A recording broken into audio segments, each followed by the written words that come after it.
What's going on? This is the Denning Podcast. My name is Jake Denning, where it is my goal to bring you fun conversations from some of the very best people in the alternative music scene. On this episode, I speak with Brian Butcher of the Home Team, who are currently one of the headliners on this summer's Adobe Summer School Tour, which also features bands like Magnolia Park and Honey Revenge. They've got a whole hell of a lot of charisma, and they are doing incredibly well after grinding it out for so many years on the road. We talk about the tour, getting to join Issues for their farewell run of shows and helping them finish their story, and the Home Team's brand new album, The Crucible of Life, which is out now on Thriller Records. If you were enjoying what I'm doing here, you can support me by subscribing wherever you like to podcast, whether it's over on Spotify, Apple Podcasts, or YouTube, and leaving a 5-star rating and review so it gets in front of new people.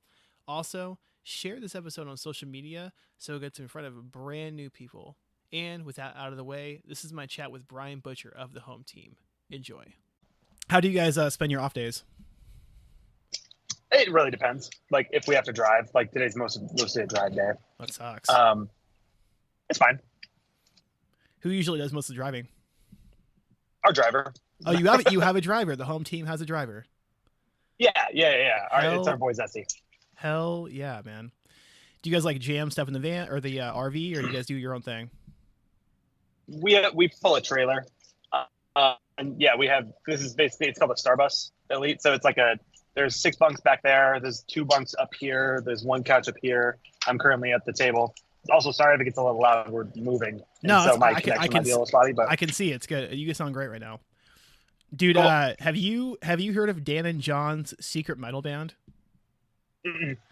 So get this: Dan and John have a secret metal band called Death Rights. It's with Oh yeah, of course. Okay, sorry. I thought you were saying that's the name of it. Of course, I know about Death Rights. Yeah. Because I mean, like, I don't think anyone else would know unless they were told about it. Yes. Oh, definitely. Yeah, I remember the promos that they took in 2015 with Sky. Yeah. What else can you tell me about that?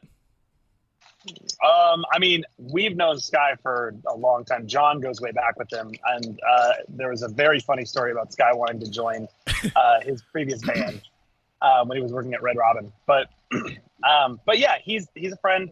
They didn't ever end up releasing any actual music. They have a bunch of demos that are very sick, but yeah, hopefully at one point that will come out. I hope so, man. So what's been dominating your playlist lately? Musically, I mean, I, honest to God, don't actually listen to a lot of rock music anymore. I've been listening to mostly like contemporary R&B. Yeah, man. And one of my favorites is a dude that goes by Lucky Day. There was an artist named Blast who just dropped a new album too. Both of them have songs with another artist that I really like named Joyce Rice. Victoria Monet is a favorite of mine. Let's see, what else? Umi is really good. Yeah, a bunch of just new wave R&B artists that are crushing it right now. That's super sick, though. I like it. Mm-hmm. I guess what albums would people need to check out to like understand you better, though? Like, what are like the most pivotal albums to you? Brian or the Home Team? You. Let's go with you. I would say, so growing up, a big influence of mine was a lot of prog. So Coheed and Cambria was probably my favorite band in high school. I would say Good Apollo, their most famous album, is definitely the one to check out for that. Later into my more like when I was still in a metal band, I took after a lot of like, there's a band called Era that I really, really looked up to. Born of Osiris was a favorite of mine for sure for a long time. And then, yeah, later I would say, going back to that guy Lucky Day, as far as vocal influences go, his album Painted was a huge influence on me when I was making Slow Bloom. Yeah. Yeah, that is a spectacular album for sure. That's huge, though. I mean, for you guys in Era, especially having a big moment. I mean, Era's on a headlining tour, playing some big venues. You guys are playing some big venues right now on this tour. Yeah, but dude, how satisfying was it helping Issues kind of close their story this year? It was like, I'm really, really honored to be a part of it. Like at first when Sky had asked me to be a part of it, I wasn't I guess I didn't really take in the gravity of it. Yeah. And it took me like a couple of weeks to realize, oh, this is pretty crazy. Yeah, man. But doing the shows themselves, it was a lot of pressure, but at the same time, I prepared my ass off for it, and I'm really, really happy with the way they went. It was a ton of fun. I distinctly remember the second show in Chicago. We were playing, actually, funny enough, we're playing tomorrow, Concord Music Hall, and I have a distinct memory of towards the end of the set just being like, holy shit, this is so much fun. Yeah. Just because I grew up on Issues. Like, I've loved their music forever. Like, all throughout high school and college, I was listening to them. So I'm glad I could do it justice, and I'm really honored to have been a part of it. But for like a 25 song set list, though, it's like, good God. 27. 27. I mean, sure, Yeah. you can learn a 10 song set list, fill in, but like 27? Like, how long did you take learning all that stuff? So luckily, because I was a fan, I knew most of those songs already. But when I was going into learning it, one of the tools that I used is I built myself a pretty detailed cue track that would play in my left ear. So basically, it would give me a heads up of what's about to come in my left ear, and then what I'm supposed to be singing in my right. And it took a long time to make that. Like, it was pretty meticulous, and it took definitely many hours. But it was so worth it that I could just I didn't have to think about what was coming next or worry about forgetting the part. I knew exactly what was coming next, and so I could focus on just the performance and making sure that everything was going well. And actually, since then, I've implemented that in the home team, even though I've played these songs a million times. Once again, for me to just be able to turn my brain off and not have to think about what's coming next is so nice. So, yeah, and I now have pretty detailed cues in all my music. Yeah, I can imagine that would be really difficult, even having the same songs every night. Like, oh, what was that word again? Yeah, exactly. And 27 songs is a lot. So, what was the one song on the list where it's like, oh, hell yeah, I am pumped to play this song? Flojo was a really fun one from Headspace. And then I think, honestly, my favorite to play was probably The Realist, the first song off Headspace. But Beautiful Oblivion is my favorite album by them. So every single one of those songs, it was so fun to play. Yeah, and I love that, though. I mean, it was just really cool to see you close that story out. They got to end it on their terms, and yeah, shout out to you. Appreciate it. But dude, up until this point, the alternative music scene is kind of what the home team has toured with since day one. At the same time, breaking into different worlds and playing in front of a super diverse crowd is pretty realistic for the band. If you got to have an opening 30-minute time slot for any particular band or artist, who would it be? I mean, if I can go any artist, I don't know, Beyonce. Yeah.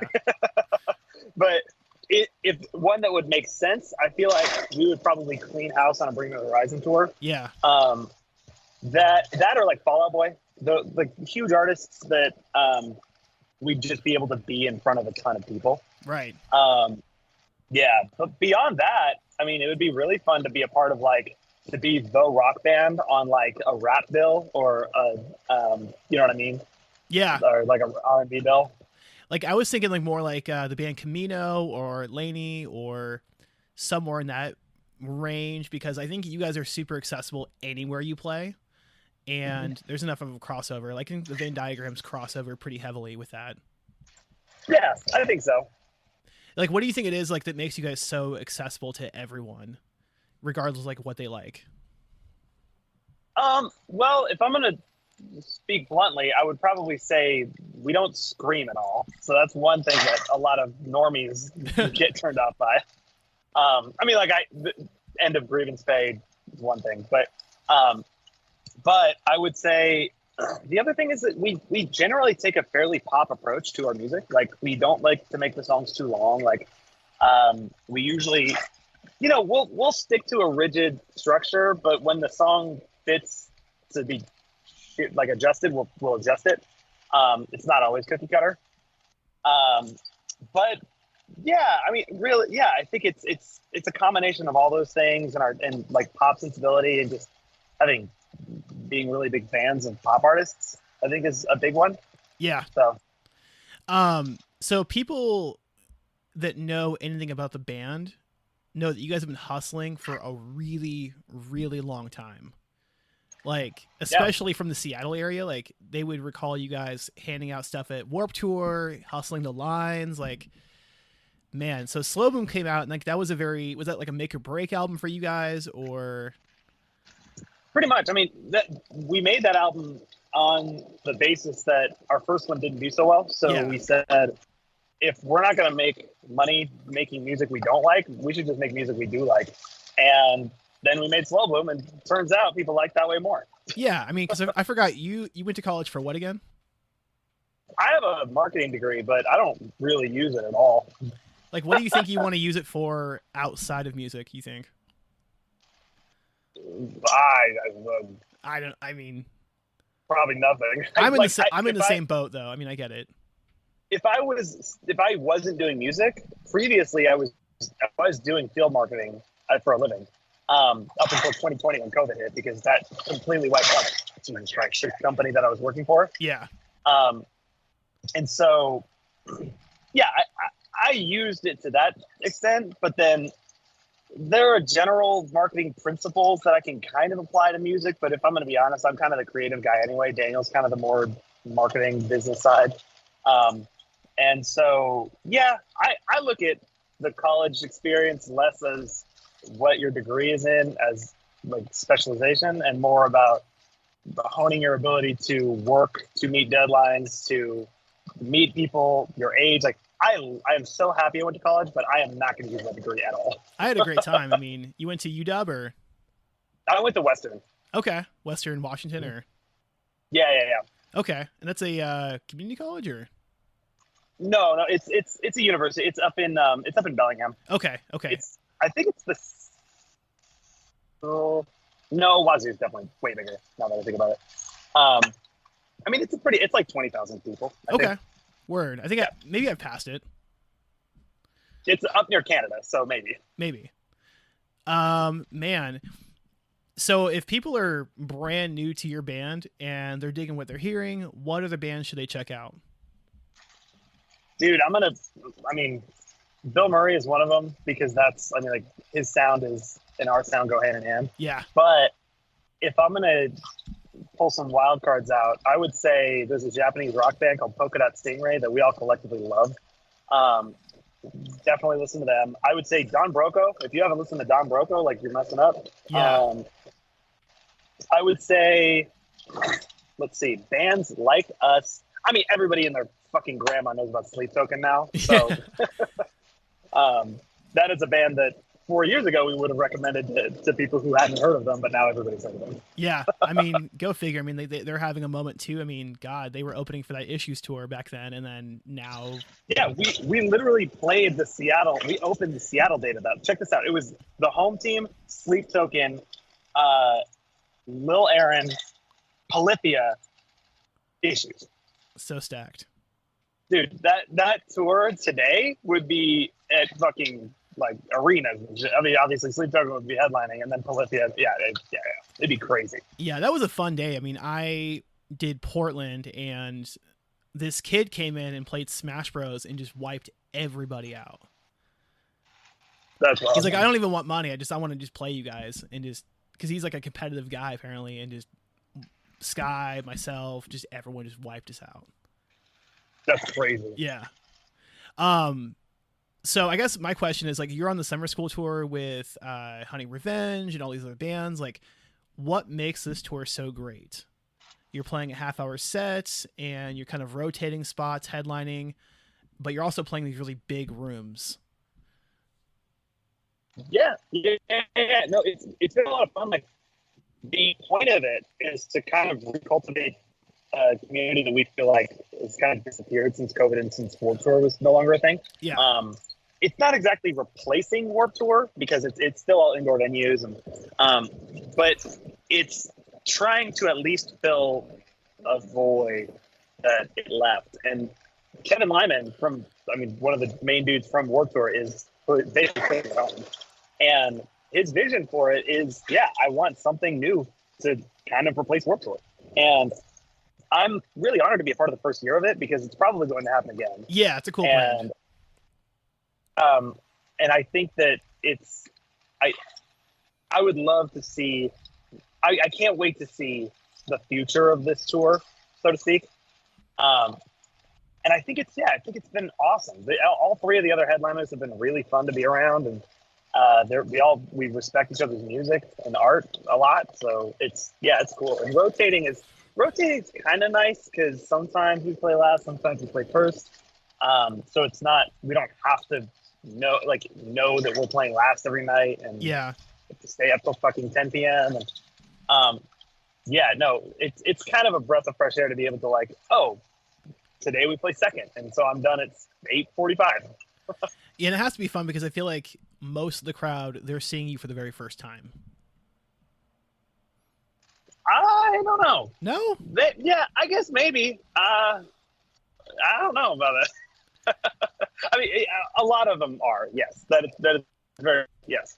Yeah, I mean, because with this tour, there's those benefits, but you guys could also have taken a headliner and did mid-sized venues and sell it out. Was there also a consideration to do that instead? Like, we're gonna pass on this and just do our own thing, or? Realistically, we were looking to try and support a lot this year. Yeah. And when this offer came along, we just really liked the idea of it. Our booking agent really liked the idea of it, and we didn't. Yeah, beyond that, we didn't really consider much else because all we knew is that we had the tour on the album. Like the album's coming out, we have to do a tour. Yeah.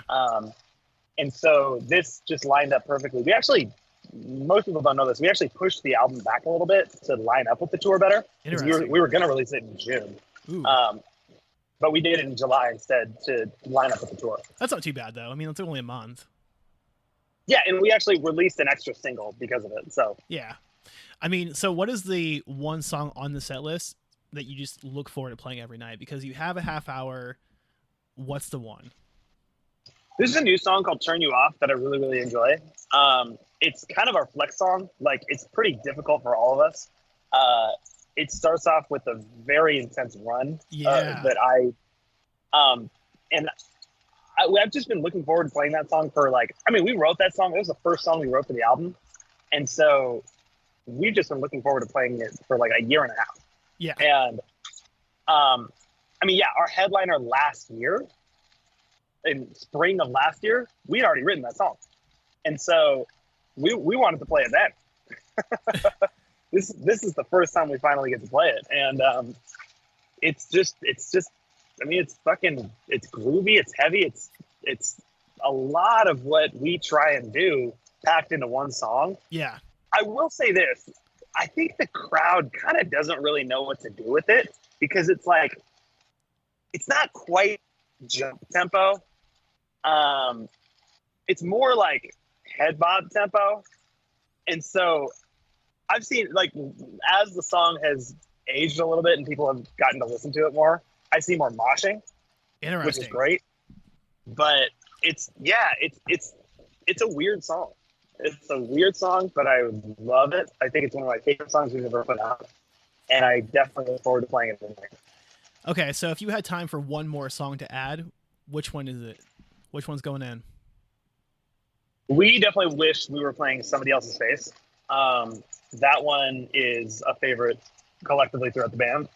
I would love to play Walk This World With Me. We're not playing that on this tour because we didn't want to do any slow songs. We will eventually play both of those. But both of those I'm really excited about. Okay. So anyone that's seen you live just knows that you guys go super hard on stage. You dance a lot. You move around.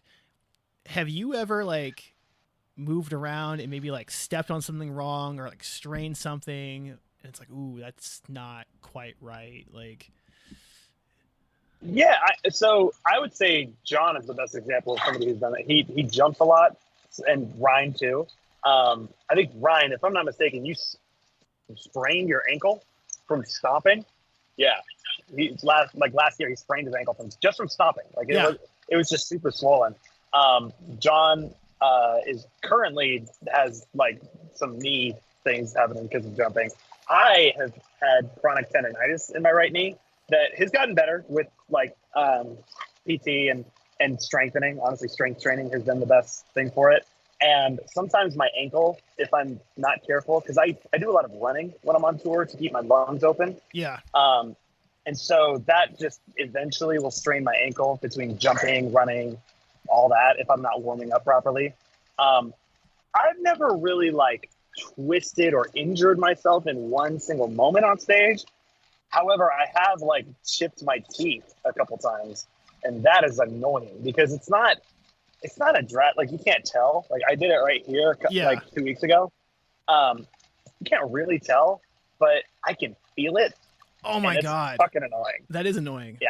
You I have to wait like weeks before it files down. Oh my God. I can feel this one right now. Oh.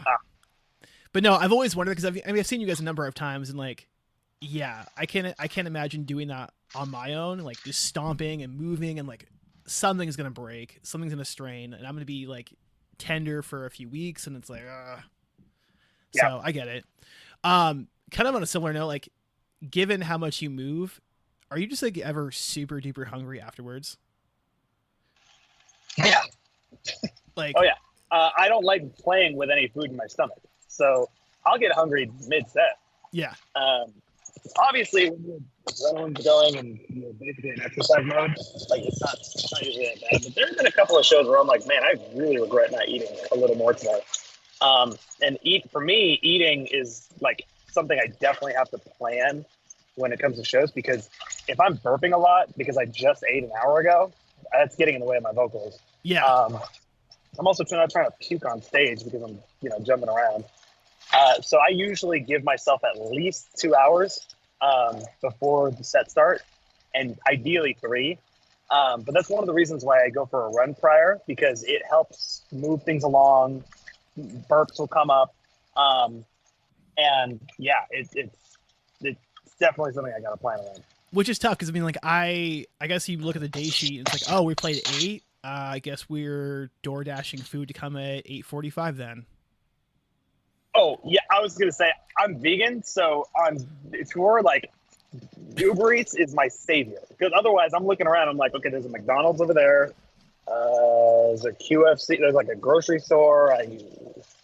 So yeah, I mean, I'm Uber Eating all the time. It's gotten easier, I think. Like I used to, gosh, who did I pick up stuff? Jonah Weinhofen used to always need stuff. And man, there was like only like 2 places. Like Portland was great, but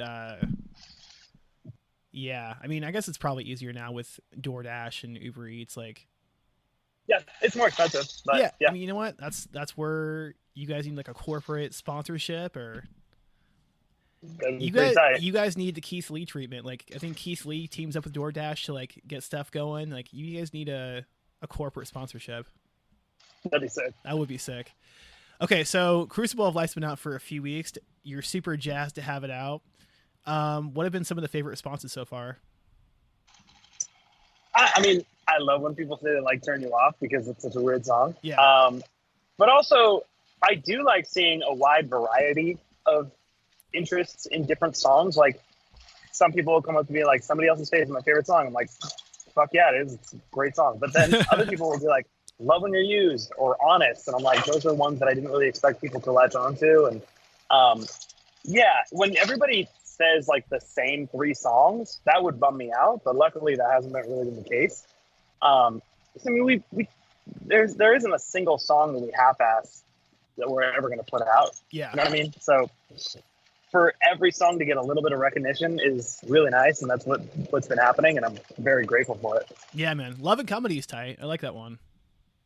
Yeah, that was one that we didn't expect to turn out as good as it did. The original chorus was way worse than the new one, and then also Aaron Marshall just absolutely fucking killed his solo. So yeah, he did. That song got glow up after glow up after glow up, and eventually it became the focus track of the album. Yeah, I mean, how long have you known Aaron, if at all? I only met him for the first time this year, but I've been listening to Interval since like 2015. Yeah, and then and then with Oliver from Broadside, I mean, you were pretty close with them on that tour that you guys did recently. Yeah, we love Broadside. We're very close. Yeah. So, I mean, were there any other artists that you guys considered, bringing in, or were those just the only two? I mean, I mentioned Polka Dot Stingray earlier. We will one day shoot our shot to get a Shizuku singer, but they're Japanese, and there might be a language barrier, and I have no idea how that'll go. We've also had this idea to do like some curveball features, like shell out a little extra money to get like Cisco was an idea that somebody had. Dude, if I could get a fucking T-Pain feature one day, bro, it's over. It's over. What about going down the alternative route and doing like a country feature? None of us listen to country music, no? So I don't see that happening now. I think it would work. Man, so I guess video content is something that you guys really, really excel at. How long does it take to kind of map everything out? Shorter now because we have a director that kicks ass. Sam Link is fucking phenomenal at what he does, and so I mean he's been able to work around, small budgets and make things incredible. We will bring ideas to him, but realistically, his ability to take our idea and bring it to life has been so convenient and nice, and such a luxury for us. Yeah. I mean, he's phenomenal at what he does. Was there a song that was most fun to film? Bragg and Loud we did at the same time. Yeah. I will say those were a little more like, I was a little nervous because we'd never worked with him, and he is go, go, go. Like he takes the shot. He's like, okay, next shot. When I was doing the music videos, I would be taking like 4 of each shot. He's like, I don't know if I got it. And then I was a little nervous because like, he's kind of rushing through it. And then when I saw the finished thing, I was like, oh, he got it. He's good. He's just like this. He just knows what he needs, and he needs it and gets it. Yeah. So I was a little nervous during those ones. But I would say Roommates, that was really fun because I knew that one. I just kind of let him. I just kind of let him go nuts, and I said, "Here's the general idea, but go to town, and I know it's going to be awesome." And it's my personal favorite music video we've ever done. Yeah, I mean, and Hell was just all animated. That was super sick. Yeah, ironically, he went through hell to make that video. He had so many hurdles when reaching out to different animators and people flaking on him. And dude, he deserves his flowers for making that video happen. Was that the most expensive one out of the series? No, I think technically the most expensive. I don't know. They've all been kind of similar. Okay. Yeah. Do you think it's that short form content that really helps you guys grow on like TikTok and Instagram? Like even to people who haven't heard your band, like they do get the 30-second clips, they can kind of jump in. Ooh, this is for me. And then they kind of pull out. Yeah, I think short form content definitely has a really strong place in today's marketing structure. But realistically, one of the things that we take pride in is that you can release all the short form content you want and hook people. But if you don't have something for them to go back to and dive into and like become a part of the universe, like you're not really going to hold fans' attention for very long. I've seen a lot of like TikTok artists who get really big on short form media, and then they book a tour and nobody comes. And they're like, what the hell? I have like 500,000 TikTok followers. Why is nobody at these shows? It's like, well, because that's what they want. What they want is to watch 30-second clips of you singing this thing and like with funny colors, because they have low attention spans, and that's just what they're looking for. Right. If you're looking to cultivate a brand, a universe, this whole aura around your art, it's like there's so much more that goes into it than just the exposure from short form content. Like, yes, it's super powerful, but it's also pointless if you don't have something for people to come back to, music videos for them to get into, more to go back to, and albums to listen to. It's like it is a fantastic supplement to an already existing brand, art, world, right, etc. Have you guys considered doing like a Patreon where people can kind of pitch in money and you guys do like monthly hangouts or? Brother, we've had a Patreon for 5 years. Have you had a Patreon for 5 years? Yeah, we made it because we made it right when COVID hit. Okay, so that might be why I didn't know about it. Yeah, it's very strong. It's pumping. I think we have like 300 people in it. Hell yeah, get that money. Yeah, I love Patreon. It's fantastic. Yeah, man. So you obviously have some sick runs on this album, but what have been some of your other favorite contributions from the other guys? Dude, definitely got to give flowers where flowers are due to our bassist Ryan, because this was, Slow Bloom, a lot of that bass was guided heavily by Sky, the Issues bassist. This time, Sky took a little more of a backseat approach, helped, but man, the bass on this album, I was so impressed with all throughout. And yeah, Ryan absolutely crushed it. Yeah, he outdid himself for sure. Yeah, I hate this is like not a video podcast. It's not being filmed. I wish it was.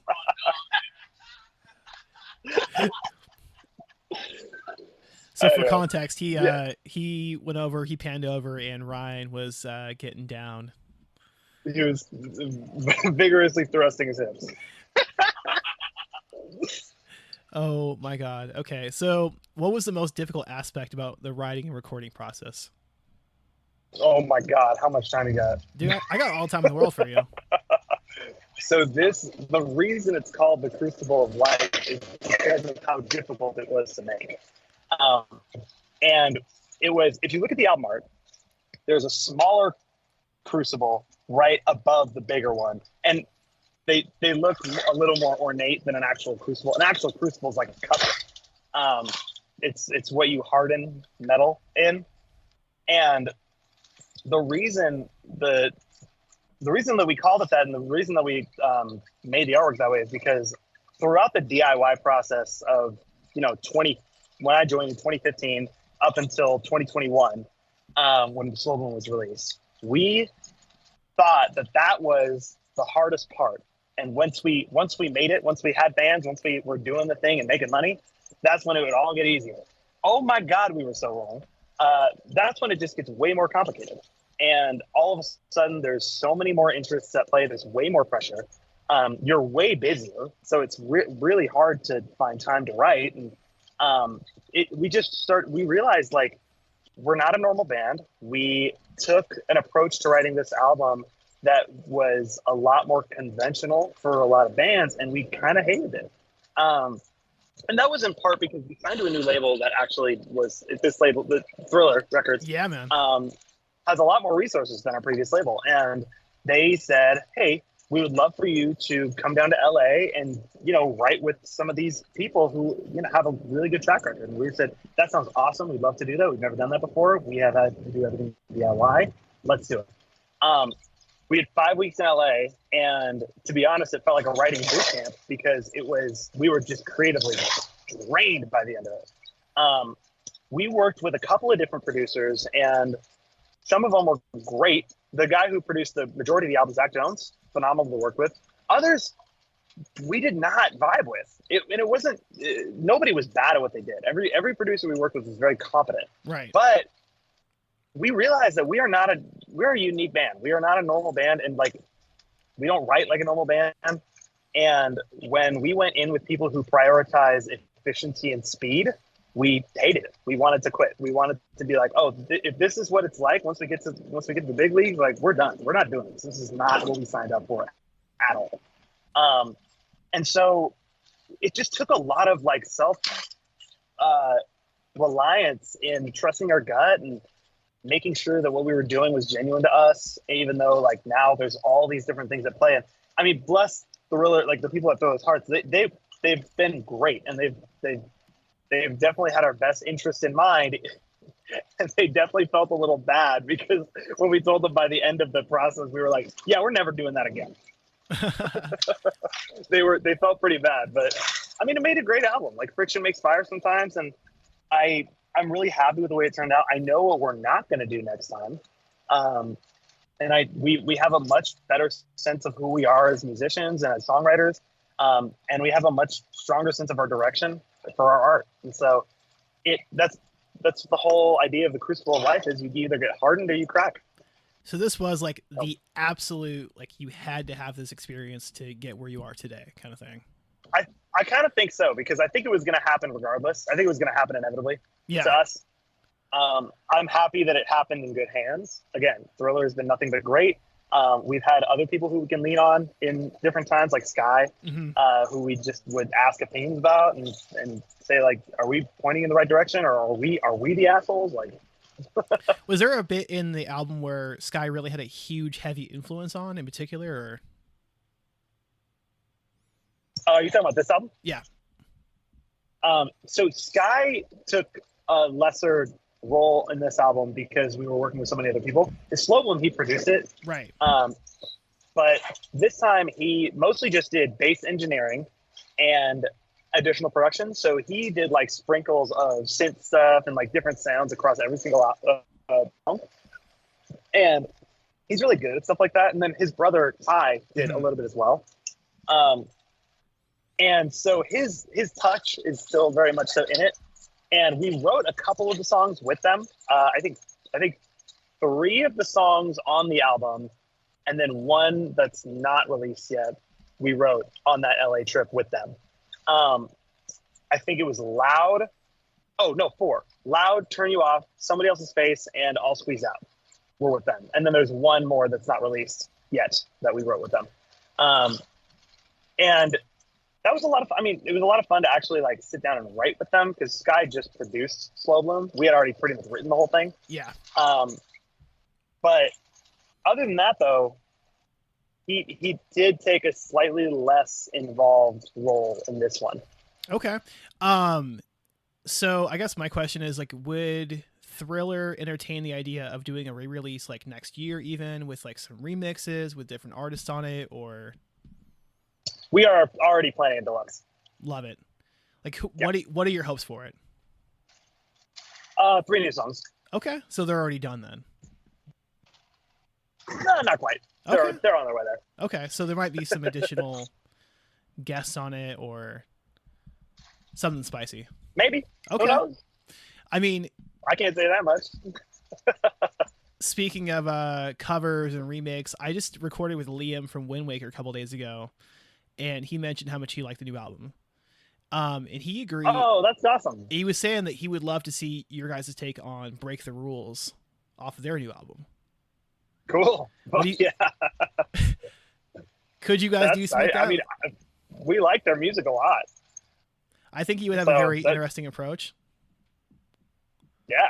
I think that we've always entertained the idea, too, of having bands just like literally redo our songs with us.